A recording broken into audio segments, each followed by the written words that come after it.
সড়ক পরিবহন ও সেতু মন্ত্রী এবং আওয়ামী লীগ সাধারণ সম্পাদক ওবায়দুল কাদের বলেছেন, ভিসা নীতি ও স্যাংশনের পরোয়া করে না বাংলাদেশ। সরকার কাউকে দাওয়াত করে আনছেন না।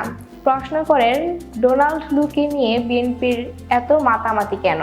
ওবায়দুল কাদের বলেছেন, উপরে উপরে পাত্তা দেয় না বললেও বিএনপি তলে তলে আবার কি করছে তা বোঝা যায়। সব হারিয়ে দলটি এখন খড়কুটো ধরে বাঁচতে চাইছে। সচিবালয়ের সমসাময়িক ইস্যুতে সাংবাদিকদের সাথে কথা বলেন সড়ক পরিবহন ও সেতুমন্ত্রী ওবায়দুল কাদের। বলেন, মার্কিন সহকারী পররাষ্ট্রমন্ত্রী ডোনাল্ড লুর সফর নিয়ে আলোচনার কিছু নেই। এটি রুটিন আসা যাওয়া। লুর সফর নিয়ে বিএনপির ভূমিকা সন্দেহজনক বলে মত তার। ওবায়দুল কাদের বলেন, বিএনপির ভারতীয় পণ্য বর্জনের আন্দোলন উদ্ভট চিন্তা, ব্যর্থ চেষ্টা। আবারও প্রশ্ন রাখেন, 15 বছর কেটে গেল, বিএনপির আন্দোলন কবে? মেট্রো রেলের ভাড়ার উপর 15% ভ্যাট আরও বাস্তবসম্মত নয়। জনবলের ঘাটতি সত্ত্বেও মহাসড়কে গতিসীমার সিদ্ধান্ত বাস্তবায়নে সরকার কঠোর থাকার চেষ্টা করবে বলেও জানান সড়ক পরিবহন ও সেতুমন্ত্রী ওবায়দুল কাদের।